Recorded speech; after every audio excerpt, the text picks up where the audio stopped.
plaisir de se retrouver en famille. Ce matin, on va continuer et finir, j'espère, ce qu'on a commencé dimanche dernier. Si vous vous rappelez, dimanche dernier, on a commencé à parler de quoi? De la naissance de Jésus. On a pris le texte de Matthieu. On a fait le chapitre 1. Aujourd'hui, on va faire un peu plus long de lecture encore. On va aller dans Matthieu chapitre 2 et on lira aussi Luc chapitre 2, une partie en tout cas de ces deux chapitres. Mais, en tout cas, je vais attendre que tout le monde s'asseye parce que ça bouge encore.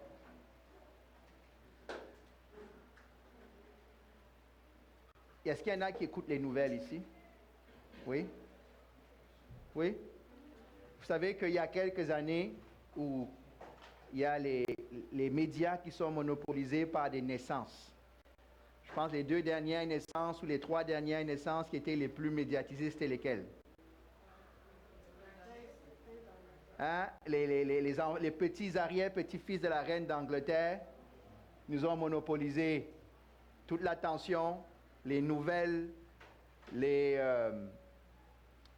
toute l'Angleterre arrêtait de respirer. On veut savoir, est-ce que c'est un garçon, est-ce que c'est une fille? On fait des paris sur comment il va s'appeler, comment le bébé va s'appeler. C'est tout un cirque, n'est-ce pas? Pour pas grand-chose. En tout cas, pour moi, c'est pas grand-chose. Pour certains, ça paraît important, mais pour moi, ça ne change rien à ma vie, donc je suis désolé de le dire, je ne sais pas pour vous. Mais pourquoi je parle de ça?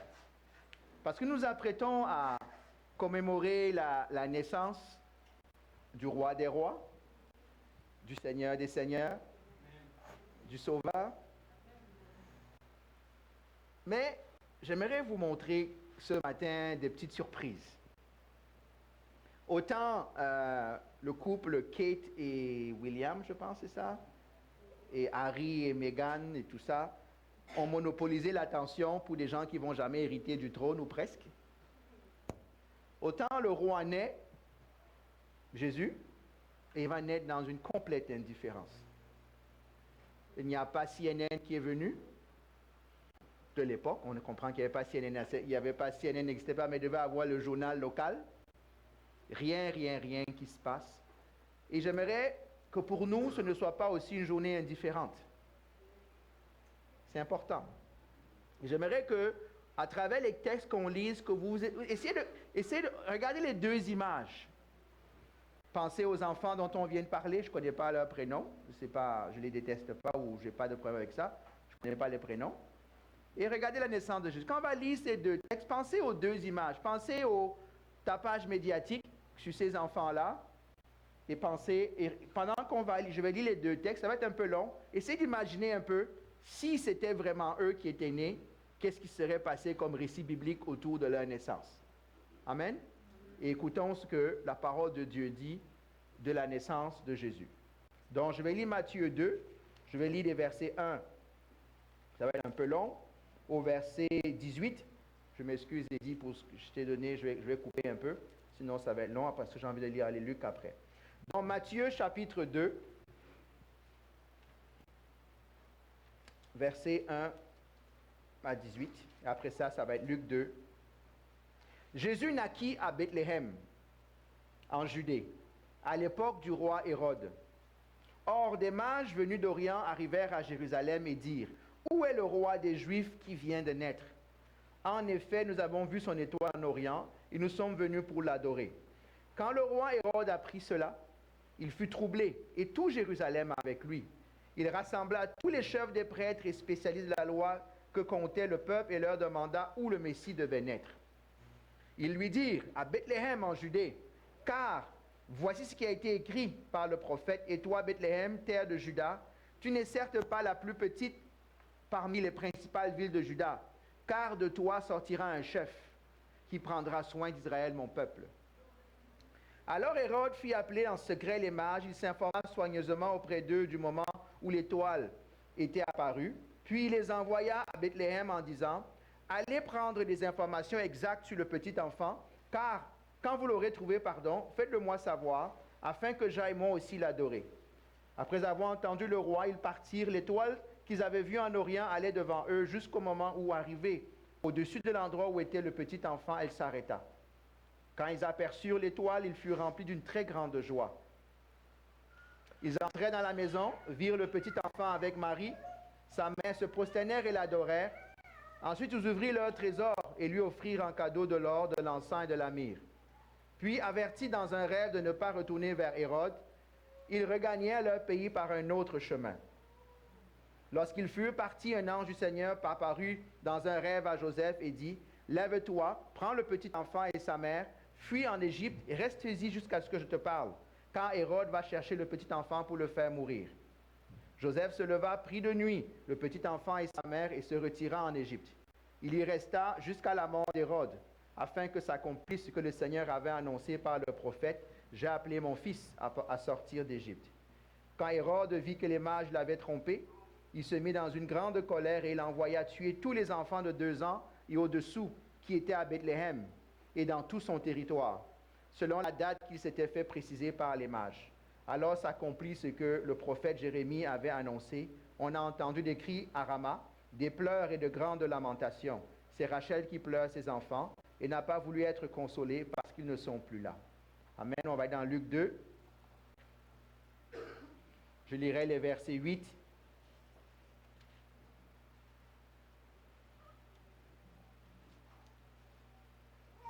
à 38. Donc, encore une fois, un peu de lecture.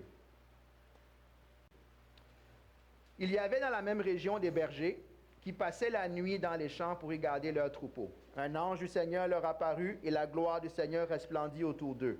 Ils furent saisis d'une grande frayeur. Mais l'ange leur dit, « N'ayez pas peur, car je vous annonce une bonne nouvelle, qui sera une source de grande joie pour tout le monde. Aujourd'hui, dans la ville de David, il vous est né un sauveur, qui est le Messie, le Seigneur. Voici à quel signe vous le reconnaîtrez. Vous trouverez un nouveau-né enveloppé de langes et couché dans une mangeoire. » Et tout à coup, une foule d'anges de l'armée céleste se joignit à l'ange. Ils adressaient des louanges à Dieu et disaient, « Gloire à Dieu dans les lieux très hauts, paix sur la terre et bienveillance parmi les hommes. » Lorsque les anges les eurent quittés pour retourner au ciel, les bergers se dirent les uns aux autres, « Allons jusqu'à Bethléem pour voir ce qui est arrivé, ce que le Seigneur nous a fait connaître. » Ils se dépêchèrent d'y aller et ils trouvèrent Marie et Joseph ainsi que le nouveau-né couché dans la mangeoire. Après l'avoir vu, ils racontèrent ce qui leur avait été dit au sujet de ce petit enfant. Tous ceux qui entendirent les bergers furent étonnés de ce qu'il leur disait. Marie gardait le souvenir de tout cela et le méditait dans son cœur. Puis les bergers repartirent en célébrant la gloire de Dieu et en lui adressant des louanges à cause de tout ce qu'ils avaient entendu et vu, qui était conforme à ce qui leur avait été annoncé. 8 jours plus tard, ce fut le moment de circoncire l'enfant. On lui donna le nom de Jésus, nom que l'ange avait indiqué avant sa conception. Quand la période de leur purification prit fin, conformément à la loi de Moïse, Joseph et Marie l'amenèrent à Jérusalem pour le présenter au Seigneur. Suivant ce qui est écrit dans la loi du Seigneur, tout mâle premier-né sera consacré au Seigneur. Et pour offrir en sacrifice un couple de tourterelles ou 2 jeunes pigeons, comme cela est prescrit dans la loi du Seigneur. Or, il y avait à Jérusalem un homme appelé Siméon. Cet homme était juste et pieux. Il attendait la consolation d'Israël et l'Esprit Saint était sur lui. Le Saint-Esprit lui avait révélé qu'il ne mourrait pas avant d'avoir vu le Messie du Seigneur. Il vint au temple, poussé par l'Esprit. Et quand les parents amenèrent le petit enfant Jésus pour accomplir à son sujet ce que prescrivait la loi, il le prit dans ses bras, bénit Dieu et dit, « Maintenant, Seigneur, tu laisses ton serviteur s'en aller en paix, conformément à ta promesse, car mes yeux ont vu ton salut. Salut que tu as préparé devant tous les peuples, lumière pour éclairer les nations et gloire d'Israël ton peuple. » Joseph et la mère de Jésus étaient émerveillés de ce qu'on disait de lui. Siméon les bénit et dit à Marie, sa mère, « Cet enfant est destiné à amener la chute et le relèvement de beaucoup en Israël et à devenir un signe qui provoquera la contradiction. Toi-même, une épée te transpercera l'âme. Ainsi, les pensées de beaucoup de cœurs seront révélées. » Il y avait aussi une prophétesse Anne, fille de Phanuel, de la tribu d'Azer. Elle était d'un âge très avancé. Elle n'avait vécu que 7 ans avec son mari après son mariage. Restée veuve et âgée de 84 ans, elle ne quittait pas le temple, elle servait Dieu nuit et jour dans le jeûne et dans la prière. Arrivée elle aussi, à la même heure, elle disait publiquement sa reconnaissance envers Dieu et parlait de Jésus à tous ceux qui attendaient la délivrance à Jérusalem. Seigneur, bénis ta parole et aide-nous encore, Seigneur, à saisir ce que tu veux nous transmettre ce matin, moi le premier, Seigneur. Je te bénis et je te rends grâce dans le nom de Jésus. Amen. J'aimerais, avant que j'aille dans mon message, j'aimerais dire quelque chose. J'aimerais que nous écoutions ce que ce texte nous dit ce matin comme une prophétie. Je vais vous dire pourquoi. Lorsque Jésus naît pour la première fois, est-ce qu'il était attendu? Oui. Ils attendaient le Messie. Il y en a qui étaient fatigués d'attendre. Il y en a qui attendaient encore sérieusement. Pourquoi je dis que c'est comme une prophétie? Parce que nous sommes dans la même saison. On attend tous quoi? Le retour du Messie. Donc, c'est important quand on va lire ce texte de bien comprendre que ce qu'on va dire va s'appliquer à nous et à notre époque aussi. Est-ce que vous suivez? Donc, je commence déjà comme ça pour attiser votre attention sur ce qui va se passer. Qu'est-ce que Matthieu et Luc nous annoncent? La naissance de Jésus. J'appelle ça sans fanfare ni trompette. Après, oui, des anges vont venir, mais il n'y a pas de comité d'accueil. Certains parmi vous, quand vous avez votre premier enfant, toute la famille était en train de jubiler, de se réjouir. On avait déjà fait la fête avant même que l'enfant soit né. À peine vous avez dit que vous étiez enceinte ou futur papa, que tout à coup, vous étiez devenus des stars. Mais voilà Marie qui a un enfant, mais c'est complètement indifférent. On sait, je ne vais pas m'attarder dessus, il vient naître dans une mangeoire, il n'y a même pas de place à l'hôtel, il n'y a même pas de place à l'auberge, il se retrouve dans l'étable. Je ne pense pas que ce soit l'endroit le meilleur pour naître.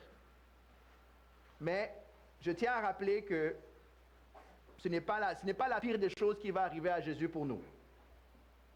Vous êtes d'accord? Tout ceci, Dieu le permet. Ce n'est en réalité qu'après, avant que Jésus ne naisse, il n'y a que quasiment 2 personnes ou 3 qui le savent. Marie, Joseph, peut-être Élisabeth, et probablement Siméon. D'accord? Et quelques personnes de Dieu. Mais ça n'a pas été annoncé. On n'a pas commencé à faire une publication 9 mois d'avance que le roi des rois va naître, le Messie va naître, oyez, oyez, commençons à nous réjouir. Vous savez, il y a un passage dans la Bible qui dit que Jésus reviendra comment? Comme un voleur. Dieu ne vient pas toujours comme on pense qu'il va venir. Et ça, je vous dis, écoutons ce que Dieu nous dit ce matin. Moi, j'étais le premier en disant, Seigneur, qu'est-ce que je dois dire ce matin? C'est la même chose qui m'est arrivé dimanche dernier. Dimanche dernier, c'est un autre message. Ce matin, je me suis levé pour préparer mon message. Et pendant qu'on chantait, c'est pour ça que je suis sorti. Je suis reparti faire mon message. Parce que Dieu a changé un peu. Ce qu'il m'avait dit à la fin, je n'ai pas écouté. J'ai continué de faire comme je voulais et je reviens ce matin avec un message un peu différent que ce que j'aurais voulu prêcher. C'est un message prophétique. Il faut qu'on écoute ce qui va se passer. Il faut qu'on écoute ce qui se passe. Jésus est venu, tout le monde l'attendait, mais il est venu sans s'annoncer. De la même manière, Jésus reviendra. Je sais qu'on nous a dit qu'il viendra sur des trompettes, blablabla, mais personne ne sait quand la trompette va sonner. Hein? La Bible dit que le jour du Seigneur viendra comme un voleur. Donc nous sommes dans le même état, ou presque, de l'attente de la première venue que de l'attente de la deuxième venue. Je pense que le message pour nous, on va le voir, ne pas jouer avec notre foi. C'est drôle, hein? On est dans des bonnes nouvelles, mais Dieu nous dit ce matin, ne pas jouer avec notre foi. J'ai pris le temps de lire tous ces textes-là, pas parce que vous les connaissez ces textes-là, mais je voudrais en extraire quelques nuances.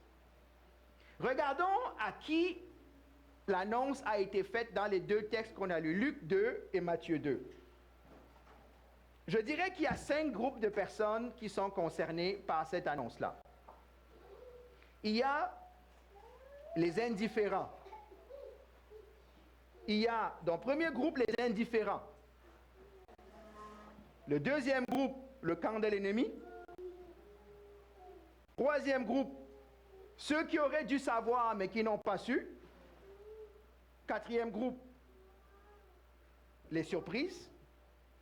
Cinquième groupe, ceux qui attendaient vraiment Dieu. 5 groupes. Indifférents, le camp de l'ennemi, ceux qui auraient dû avoir la primeur et le scoop, et qui ne l'ont pas eu évidemment, les surprises, et ceux qui attendaient vraiment Dieu. La réalité, c'est qu'à la fin, on va se poser tous la question, on est dans quel camp? Je vous donne mon scoop à moi. Et faisons attention de ne pas répondre trop vite à la question. Commençons par les indifférents.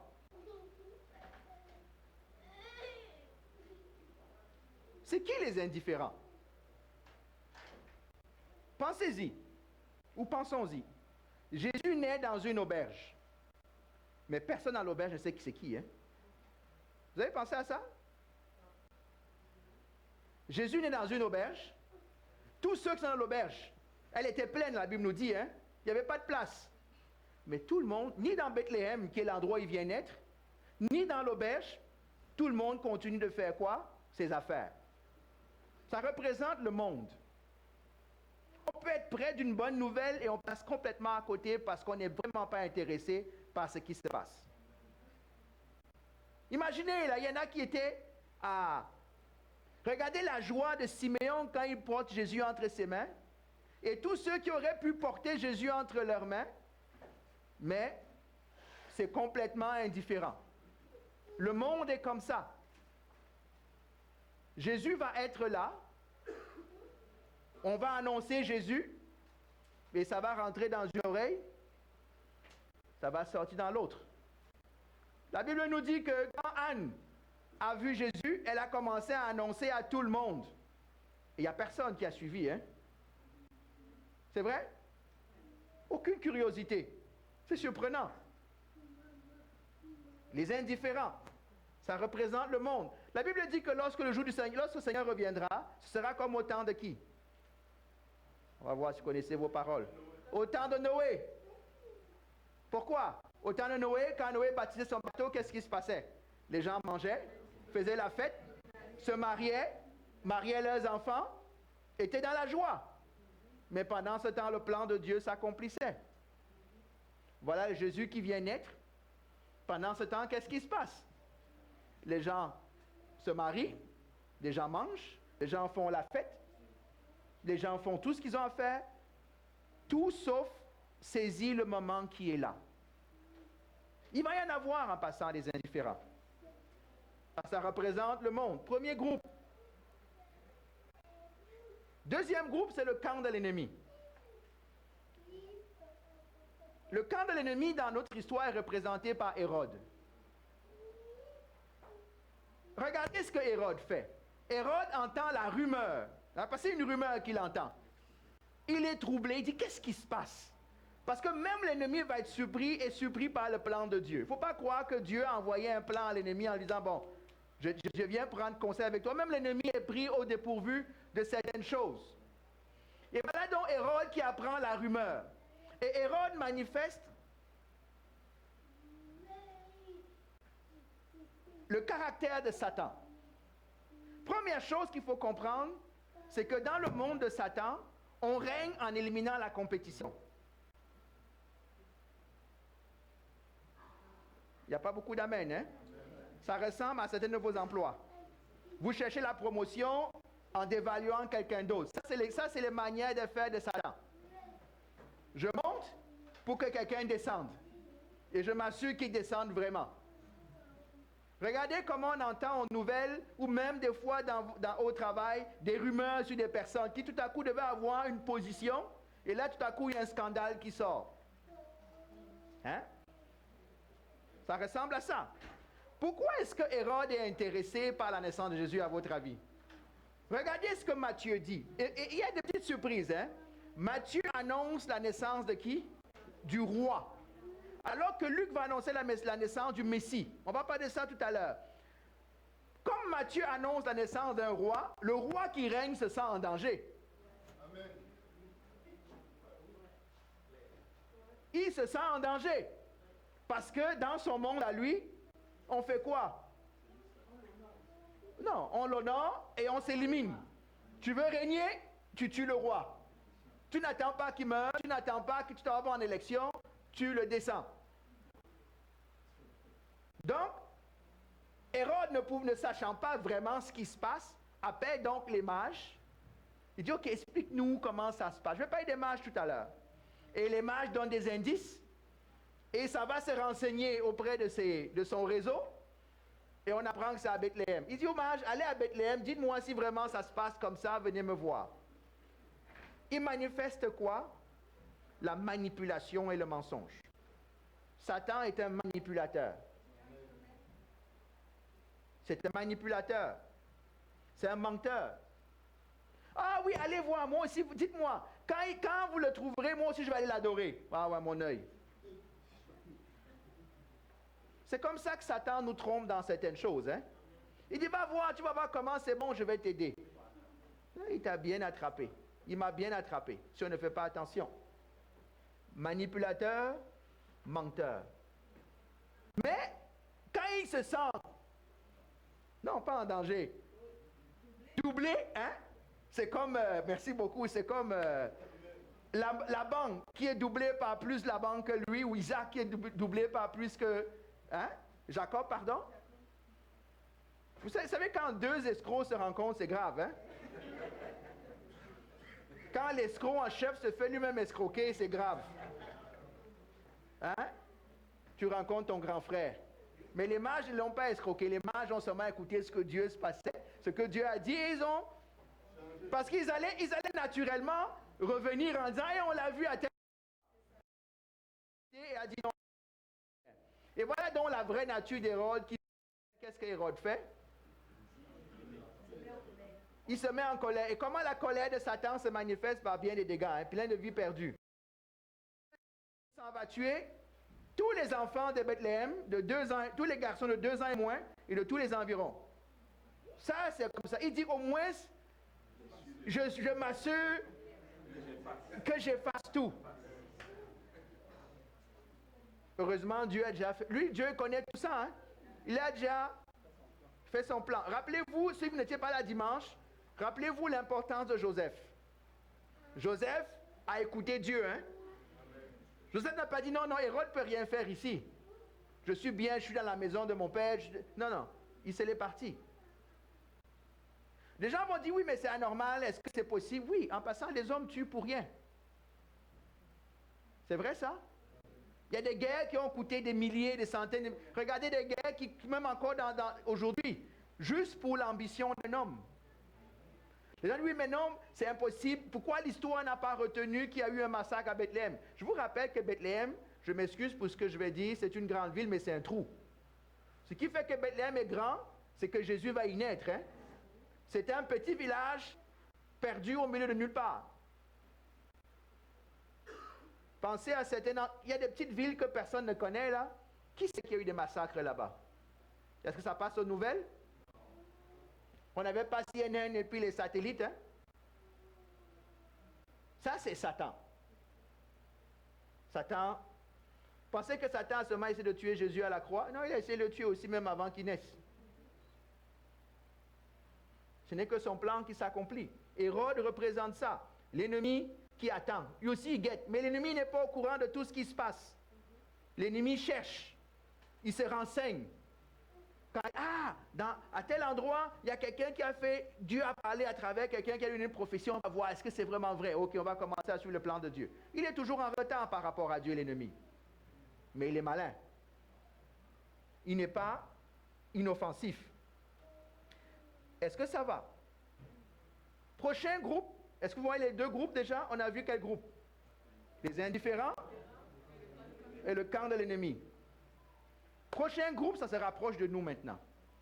Ceux qui auraient dû savoir et qui n'ont pas eu le scoop. Les religieux de l'époque. Imaginez ceci. On a tout un establishment qui connaît la loi. Hein? Quand Hérode vient demander au leader, le Messie va naître où? Est-ce qu'ils ont hésité? Ils savent, ils connaissent la loi. Il va naître à Bethléem. Mais comment ça se fait qu'ils ne sont pas au courant que le Messie est né? Peut-être parce qu'ils connaissent seulement les Écritures, ils ne connaissent pas Dieu. Parce que visiblement, Dieu a déjà parlé aux siens. Hein? Dieu a parlé à Joseph, Dieu a parlé à Marie. On a lu tout à l'heure que Dieu a parlé à Siméon. Donc Dieu a déjà parlé que le Messie est là. Plus à des mages. Que représente ce groupe? Ça représente les religieux dans l'Église. Ça représente ceux qui sont là juste pour la religion. Ils ne sont pas là pour connaître Dieu. Parce que la religion ne te permet pas de connaître Dieu. La religion ne te permet pas de servir Dieu, ça te permet de te servir toi. Tu es préoccupé par tes propres intérêts quand tu es religieux. Tu n'es pas préoccupé par les intérêts de Dieu. Tu es préoccupé par ta réputation, tu es préoccupé par le poste que tu vas avoir, tu es préoccupé par la position, tu es préoccupé par tout ce que tu veux sauf Dieu. Vous me dire, ok, pasteur José, tu es méchant ou tu es sévère dans ce que tu dis. Laissez-moi vous le montrer dans ce texte-là. Je vais donner le bénéfice du doute. Hein? Voici la rumeur qui circule à Jérusalem, que le roi, le Messie, est né. C'est vrai? Hérode, lui, il prend tout de suite action. Pourquoi les chefs juifs ne prennent pas action? Comment ça se fait qu'ils n'aient au moins pas la décence de suivre en cachette au moins les mages, savoir où est-ce que les mages s'en vont? Moi, en passant, moi, je ne sais pas pour vous. Si quelqu'un, ça paraît sérieux que Jésus est quelque part, je suis sûr qu'on sera tous plus ou moins curieux est-ce qu'on est d'accord? Mais il n'y a rien qui se passe. Ils sont contents de dire à Hérode, il va naître à Bethléem, puis ils s'en vont retourner manger le couscous et le foufou et l'agneau. C'est tout ce qu'ils font. Pourquoi? Le religieux est indifférent aux affaires de Dieu. Laissez-moi vous le dire. Le religieux n'est pas intéressé par Dieu. La preuve en passant, comme Hérode, ces mêmes chefs vont chercher à tuer Jésus plus tard. Hein? Il vient gâter leur gombo, c'est ça, hein? Il vient gâter leurs affaires. Parce que c'est pour ça qu'ils vont vouloir le tuer. Hey, lui là, on ne va pas l'écouter parce que tout à coup, on va perdre nos privilèges. Je vous dis, lorsque le Seigneur reviendra, nous serons surpris. Et faisons attention, je dis faites, mais je m'inclus. Nous qui sommes à l'église, laissez-moi vous parler, nous qui disons que nous sommes chrétiens, là. Si vous êtes religieux, vous allez manquer le bateau. Je voudrais qu'on s'entende, hein? J'ai dit que ce matin, c'est prophétique, hein, je n'accuse personne. Je prends seulement le texte. Si vous êtes à l'église en train de vous amuser et d'avoir juste des positions et de dire que je suis chrétien, je suis religieux, je fais ceci, Dieu viendra, vous ne saurez même pas. On vous dira qu'il est arrivé, vous direz non, laissez-moi manger mon gâteau d'abord. Les chefs religieux, c'est qui est censé savoir que Dieu arrive? C'est eux. C'est pas vrai? Mais ils ne sont même pas au courant. Mais là, ils apprennent que c'est peut-être possible. Il n'y a personne qui bouge le doigt. Anne, qui prie au temple depuis je ne sais pas combien d'années, 40 ans au moins, elle part partout, dit, hey, j'ai vu le Messie, j'ai vu le Messie. C'est comme si elle était en train d'annoncer que rien du tout. Il n'y a rien qui bouge. On ne fait que le dire, hein? L'esprit religieux tue. L'esprit religieux tue l'esprit de Dieu. L'esprit religieux n'est pas intéressé aux affaires de Dieu. L'esprit religieux est tout le temps en train de négocier. Est-ce que Dieu a vraiment dit? Est-ce que je dois vraiment faire ça?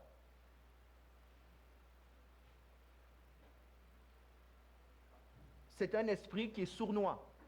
Au moins, l'esprit de Satan est direct. Je m'en vais tuer. L'esprit religieux il est sinueux. Il est sournois. Il va se révéler comme un esprit de mort plus tard. Mais, quand tu le vois, tu ne parais pas. Donc, je voudrais juste parler que, ce matin, on est tous, qui veut que le Seigneur revienne? Je suis sûr que si on avait fait le vote ce jour-là, à Jérusalem, tout Israël aurait dit que je veux que Jérusalem, que le Messie vienne. Hein? Mais quand il est venu, ils ne l'ont pas reconnu. Parce que beaucoup vont lever la main pour que quand le Messie vienne, que moi je devienne chef. Que moi je continue de régner. Pas Dieu. Que mes privilèges ne soient pas enlevés par les Romains. Que la vie, que la maladie ne continue pas de me terrasser. Que la vie ne continue pas de me menacer comme elle menace maintenant. Je suis quand même l'enfant du roi. Il y en a qui dit, moi je suis enfant de roi. Tu es enfant de roi? Ok, mais il y a quand même un roi au-dessus de nous. C'est vrai? Ce n'est pas nous. Donc, premier groupe, les indifférents. Deuxième groupe, l'ennemi. Troisième groupe, ceux qui auraient dû avoir l'information et qui ne l'ont pas eu.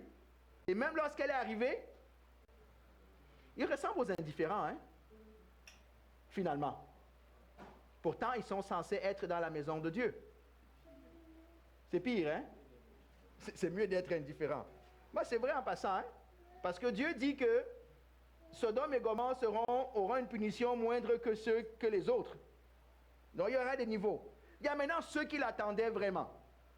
C'est qui l'attendait l'histoire? Siméon, Anne. Laissez-moi vous dire une chose. Laissez qu'on apprenne.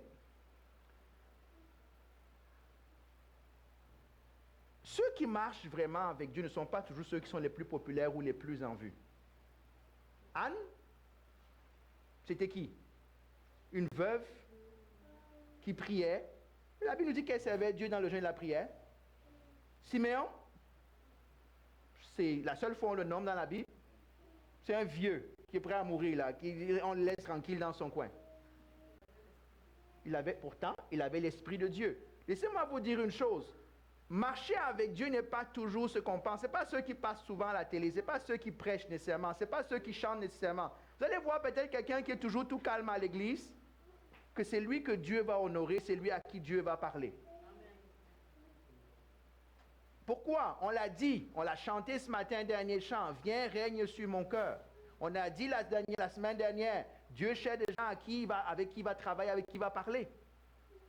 La position, nous nous trompons. Ceux qui pensent que ce qui importe, c'est la position. Dieu travaille avec des gens qui nous surprendront. Je vous dis, Dieu travaille. Siméon, là, il dit quoi? Il avait l'Esprit de Dieu. Je vous rappelle que même dans l'Ancien Testament, il y avait l'Esprit de Dieu. Hein? Parce que les gens oublient. Même avant que Jésus vienne. Même avant que Jésus ne vienne, on était sauvé par la foi. Hein? Qu'est-ce que Siméon dit? Mes mains ont tenu quoi? Le salut. Enfin, je peux partir en paix. Pauvre, mais en paix. Sous la domination des Romains, mais en paix. Peu importe tes circonstances, quand ce Jésus-là est dans ton cœur réellement, tu as la paix. En passant, la paix ne veut pas dire qu'il n'y a pas de bataille. La paix ne veut pas dire qu'il n'y a pas de difficulté. La paix veut dire que tu sais en qui tu as cru et sur qui tu t'assois. Il y en avait. C'est pour ça que la Bible dit que le peuple de Dieu, il y en a qui entendront le son de la trompette. Hein? Moi, je me rappelle du film, comment ça s'appelle encore? J'ai oublié tout à coup. Le titre, L'Enlèvement. Merci beaucoup. Il y a eu toute une série de films qui a été fait sur l'enlèvement.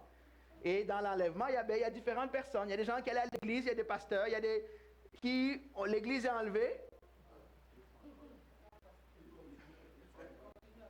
Ils se cherchent. Où est ma femme? Où est mon enfant? Où est mon ami? Ou, toi aussi tu n'es pas parti. Comment ça tu n'es pas parti? Mais c'est vrai. Je ne sais pas si ça va se passer comme ça, mais c'est vrai qu'il y en a qui sont là, mais qui ne connaissent pas Dieu. Moi, je répète, hein, le seul ministère que je connaisse, et prier pour moi, c'est prier que les gens viennent à Christ. Hein. Ce n'est pas les clubs sociaux, ce n'est pas la grandeur du bâtiment, même si on veut déménager, ce n'est pas tout ça là. Moi, ce qui m'importe, c'est que les gens viennent à Christ. Ce n'est pas que l'église soit pleine. L'église peut être pleine de païens, de non-croyants. L'église peut être pleine de religieux. On n'a pas fait beaucoup de choses. Pour moi, ce qui m'importe, c'est que nos vies, moi le premier, hein, que ma vie change, que ma vie progresse, que ta vie progresse. Et c'est pour ça qu'on a besoin les uns des autres, pour se frotter. Vous savez quoi? Quand on se frotte l'un à l'autre, ça donne des étincelles. Hein? C'est vrai ça, David? Et ça fait mal, hein?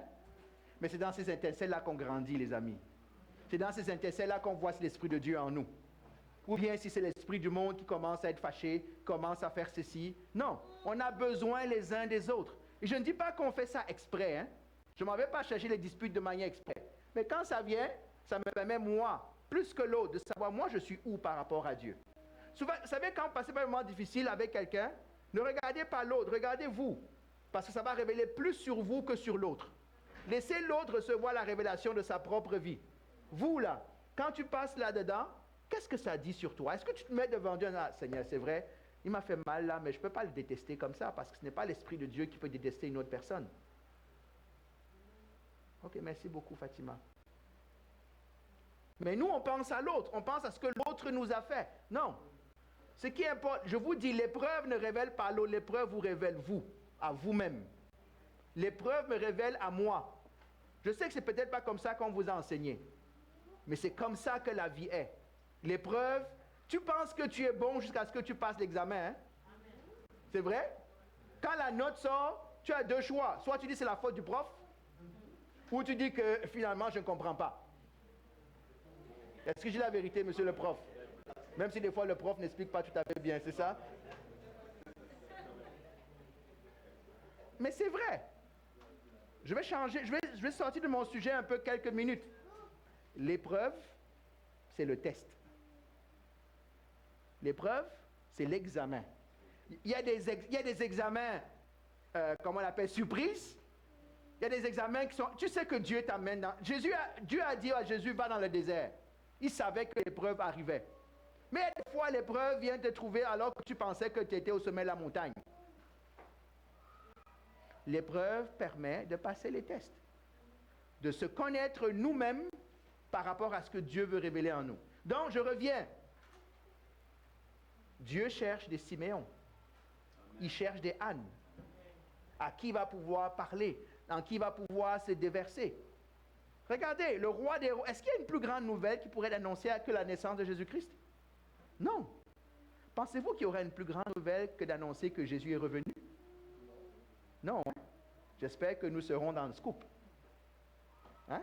J'espère qu'on n'entendra pas Radio Trottoir, on ne va pas allumer une chaîne sur YouTube. Et on a appris que Jésus est apparu à Abidjan, après Jésus est allé en Haïti. Non, non, si on est sur YouTube, chaîne YouTube, on est en retard. Hein? On n'est pas connecté au bon canal. Parce que l'Esprit de Dieu doit nous le révéler. Et ça commence dans nos vies de tous les jours. La prière, le jeûne, la marche avec Dieu, le service, le cœur qui veut marcher avec Dieu, pas le cœur qui veut juste que Dieu règle ses problèmes, que Dieu règle ses besoins. On est nombreux, on veut que Dieu règle nos besoins. Dieu n'est pas là pour ça. Donc, groupe numéro 3, ceux qui attendaient vraiment. Et si vous prenez la parabole des serviteurs, il y a une parabole qui dit que lorsque le serviteur, le maître s'en va, qu'est-ce qu'il fait? Il laisse la gestion à ses serviteurs et il dit quoi après? Malheur au serviteur qui, lorsque le maître est parti, est en train de faire des bêtises. C'est vrai, hein? Je vous rappelle que ces serviteurs-là, c'est nous. Parmi nous, il y en a qui seront en train de faire des bêtises. Il y en a pour nous, l'autre dit, heureux le serviteur que le maître trouvera en train de s'occuper des affaires de son maître. C'est simple, hein? Ceux qui attendaient. Après, il y a les surprises. Dieu fait toujours des surprises. La première surprise, c'est qui? C'est les bergers. La Bible nous dit dans Luc que des anges sont venus annoncer à des bergers. Laissez-moi vous dire pourquoi c'est une surprise. C'est des nobody dans la société. C'est des méprisés dans la société. S'occuper d'élevage, tu n'as pas un grand statut social. Hein? Est-ce qu'on est d'accord? Tu n'as même pas de niveau d'éducation. Tu n'es pas allé à l'école. Tu es juste...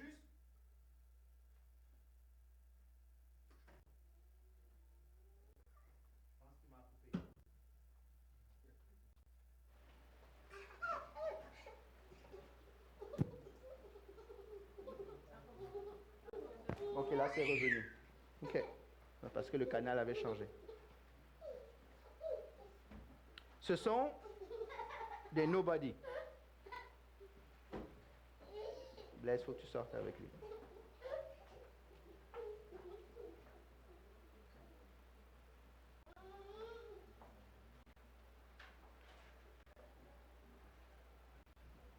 Dieu passe au-dessus de tous les leaders, de tous les gens qui ont un statut dans la société. Et il va annoncer ça à des personnes qui sont en train de garder les animaux dans les champs. Dieu ne regarde pas le statut des personnes. Hein? Est-ce qu'ils attendaient? Pas comme Siméon, je pense. Mais Dieu savait qu'ils avaient le cœur pour recevoir le message. Il y a des gens dans l'Église qui ne connaissent pas encore vraiment Dieu, mais qui cherchent. Et Dieu saura comment leur parler. Moi, je vous dis, peut-être des gens qu'on regarde, lui, on ne sait pas, est-ce qu'il croit vraiment, est-ce qu'il ne croit pas. Des fois, nous, on a un regard qui est trop judgmental sur les autres. On regarde l'extérieur des personnes et on commence à les juger. S'il vous plaît, ne jugeons pas les autres. Ce n'est pas notre business. Hein? Moi, quand quelqu'un vient à l'église, tu me dis que tu es chrétien, ok. Tu me dis que tu n'es pas chrétien, ok. Tant que tu ne fais pas des dégâts au milieu de moi, ça ne me dérange pas. Je ne sais pas comment Dieu va te toucher. Je ne sais pas pourquoi tu es là. Si tu es là pour les bonnes raisons, gloire à Dieu, mais on prie pour que si tu es là pour les mauvaises raisons, ça se sache. Je ne suis pas là pour savoir est-ce qu'il est sauvé ou pas sauvé. Ça, ce n'est pas ma business, ça. C'est qui sauve? Moi, je n'ai pas... En passant, beaucoup de gens pensent qu'on a une boule de cristal. Hein? Que tu viens voir quelqu'un, on regarde, Dieu a parlé. Des fois, Dieu parle, des fois, Dieu ne parle pas. Est-ce que j'ai la vérité? Pour moi, en tout cas. Mais pourquoi est-ce que nous passons dans l'église à parler les uns? Je pense qu'il n'est pas sauvé. Regarde comment il a parlé. Regarde comment il fait ceci. Ça, ce n'est pas la parole de Dieu qui parle en vous, là. Moi, je vous dis, tu ne sais pas pourquoi il est là. Si quelqu'un vit manifestement dans le péché, va parler à la personne. On est d'accord? Si tu dis que tu es chrétien, il y a une dichotomie entre ton témoignage et ta vie. Mais si quelqu'un, tu ne connais pas sa vie, ne juge pas. Prie. Prie. Je sais que ce n'est pas comme ça qu'on nous a élevés. Peut-être que je suis différent, peut-être c'est moi qui n'ai pas compris. Moi, je vous dis, peut-être, je vais l'avouer.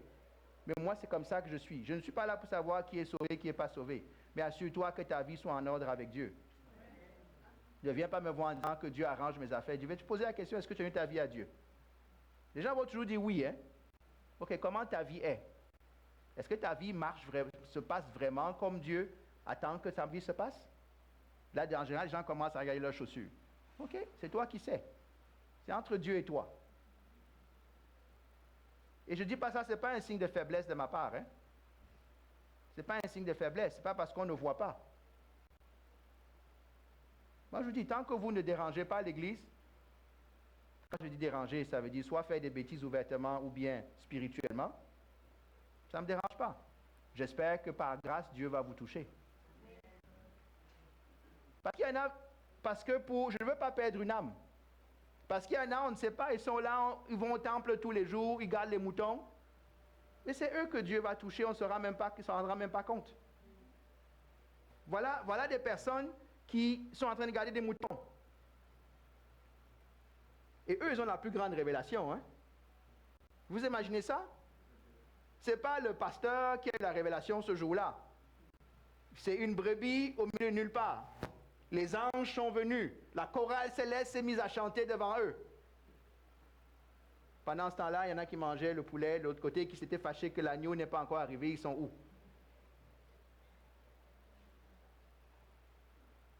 Ça, c'est la surprise numéro 1. Surprise numéro 2, c'est les mages. Pourquoi c'est une surprise? Ce sont des païens. Ils ne sont même pas juifs. Ils ne connaissent même pas le Dieu d'Israël. Mais les voilà, c'est à eux que Dieu parle. L'histoire dit que probablement ils viennent de Babylone. C'est ce que les gens disent. Imagine là, il vient du fin fond de n'importe où, qui ne connaît pas le Dieu d'Israël, mais c'est à eux que Dieu parle. Que Dieu parle au point de venir jusqu'à Bethléem l'adorer. Moi, je vous dis une chose, sachons-le, il y a des gens hors de l'Église qui cherchent Dieu. Et je pense que quand Jésus va venir, ils sauront répondre à l'appel de Dieu. De la même manière que la première venue a été. Regardez quand la première venue a eu lieu. La Bible dit quoi? Quand Jean a commencé à prêcher, la Bible dit que les gens venaient de partout. N'est-ce pas? Les gens qu'on ne s'entendait pas, quand Jésus a commencé à annoncer le royaume, les rejetés de la société, ceux qui étaient en marge du système religieux, les lévites, pas les lévites, les collecteurs d'impôts, les prostituées, tous ceux qui étaient visiblement en train de vivre une vie loin de Dieu, c'est eux qui ont entendu la voix de Dieu. Ne pensez pas que parce que nous sommes dans cette maison, nous entendrons mieux que ceux qui sont dehors si notre cœur n'est pas droit avec Dieu. Pensez-y, hein? Ils ont marché des kilomètres. Il faut avoir la foi, hein, de suivre une étoile dans le ciel qui dit que je ne sais même pas comment ils ont fait là. Mais ils ont été capables de saisir ce que l'Esprit de Dieu disait jusqu'à arriver et adorer. Il y a des gens là dehors qui cherchent. J'espère que par la grâce de Dieu, nous aiderons avant que Christ ne revienne. Quand on va évangéliser, c'est ce qu'on fait. Hein? On vient juste apporter des réponses, des fois, des gens qui ont déjà des questions. Nous, on pense que c'est nous qui sommes en train de faire un grand travail. C'est le cœur de l'homme qui a déjà été préparé depuis quelque temps. C'est vrai, ça? La preuve, c'est d'entre nous sont dans la salle, dans la foi. Pas parce que Dieu nous a surpris parce qu'on était malades. Il y en a parmi nous qui cherchaient, qui cherchent encore des réponses, jusqu'à ce que tout à coup croisent le Dieu d'Israël. Dieu ne va pas faire les choses comme on pense. Donc, je répète les 5 groupes. Hein? C'était quoi? Les indifférents, l'ennemi, ceux qui devraient recevoir mais qui n'ont pas reçu, ceux qui attendaient vraiment, et les surprises. Et nous aurons des surprises. Nous aurons des surprises. Je vais finir en disant qu'est-ce qu'on peut retenir. Je voudrais d'abord faire un petit truc sur Dieu. Je voudrais rappeler quel est le Dieu que nous servons. Dieu est en contrôle des temps et des circonstances. C'est important, je vous dis, si vous ne connaissez pas le Dieu que vous servez, ça va avoir un effet sur votre foi et votre marche. Voici le Dieu des temps et des circonstances. Dieu a déjà dit, il veille sur sa parole pour qu'elle s'accomplisse. Rien que dans les 2 chapitres, qu'on a lu au moins 5 prophéties qui s'accomplissent. Et c'est pour ça que les auteurs disent quoi? Comme il avait été dit, comme le prophète avait dit. Et ce n'est pas Jésus qui a fait son plan tout seul là, pour arriver, non. Comme Dieu avait dit. Regardez ce qui se passe. On dit par exemple, la prophétie dit que Jésus doit naître où? À Bethléem. C'est vrai? Mais le papa et la maman sont à 100 km de Bethléem. Qu'est-ce que Dieu fait? Il aurait pu dire à Joseph et à Marie, bon, Joseph, tu es fils de David, amène ta femme à coucher à Bethléem. Non, non. Il fait une loi spéciale qui fait que le gouverneur romain impose à tout le monde de retourner se faire recenser dans sa ville d'origine. Dieu est capable de prendre une loi d'homme, d'utiliser un homme à son insu pour que son plan s'accomplisse. Dieu est capable de faire la même chose aujourd'hui encore. J'imagine Joseph, frustré d'avoir amené sa femme enceinte de 9 mois sur le dos d'un âne. J'imagine comment il aurait pu pester contre le Quirinius. Ah, franchement, Dieu, tu es sûr, ma femme là, sa grossesse va être difficile. Parce qu'imaginez, vous êtes enceinte, là, vous êtes sur le dos d'un âne. Ça provoque les contractions, ça provoque tout un tas de choses. L'enfant peut naître à tout moment. C'est vrai? Donc, on aurait pu maudire Quirinius en disant, Quirinius, non, moi là, c'est Dieu qui a parlé. Moi, j'attends l'année de la grossesse. Après ça, je vais aller. Non. Dieu est capable, à travers les hommes, de faire que son plan s'accomplisse. Même si des fois, la loi peut paraître injuste. Dieu, il connaît. Je ne dis pas que toutes les lois d'hommes sont justes. Ce n'est pas ça que je suis en train de dire. Je dis que même au travers des lois d'hommes, Dieu est capable d'accomplir sa volonté. Et des fois, Dieu va provoquer des choses au niveau des hommes qui ne le connaissent pas, qui ne le craignent pas, pour que son plan à lui s'accomplisse. Dieu, et c'est ce Dieu-là qu'on sert. On l'a dit tout à l'heure, et je vais finir.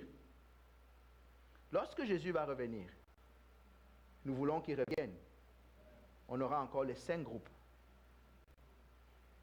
Les indifférents, l'ennemi, ceux qui devraient savoir quand il arrive et qui ne le sauront pas, ceux qui l'attendront vraiment, à qui Dieu aura parlé, et les surprises. Ne te compte pas parmi les surprises, parce que si tu commences à te compter parmi les surprises, ça commence mal ton affaire. Une surprise, c'est une surprise. On ne planifie pas la surprise. Ça, c'est Dieu. Hein?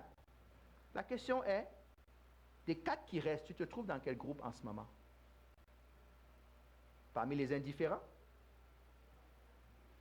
Parmi le camp de l'ennemi? Et ne riez pas, l'ennemi vient à l'église. Hein? L'ennemi va à l'église. Est-ce que tu te trouves dans le camp de ceux qui devraient savoir, mais qui ne le sauront pas? Ou es-tu vraiment dans le camp de ceux qui vont savoir quand il viendra? Tu vas me dire, comment je vais répondre à cette question? Est-ce que tu entends la voix de Dieu maintenant? Est-ce que tu arranges ta vie pour commencer à entendre ta voix? Ou est-ce que tu attends que le pasteur prêche ou YouTube annonce que quelque chose se passe aux nouvelles? C'est dans ce sens-là, je vous dis ce matin, pour moi, le message est prophétique. Parce que la même chose va se repasser quand Christ va revenir. Je sais, on récite tous ici, hein, au son de la trompette. Hein? On connaît le verset? Qu'est-ce qui va se passer au son de la trompette? Hein? Pourquoi vous avez peur de prononcer? Vas-y. Au son de la trompette? Les anges vont descendre et puis qu'est-ce qui va se passer? Ceux qui vont entendre vont rejoindre le Seigneur dans le ciel, hein, entre ciel et terre. On a tout un débat théologique. Est-ce que ça va être sur terre, au milieu du ciel ou bien en haut du ciel? Ça, c'est nous les chrétiens d'aujourd'hui, là. Au lieu de se soucier, est-ce que je vais entendre la trompette? On veut justement savoir à quel niveau, à quelle altitude est-ce que Jésus va se trouver sur les nuages.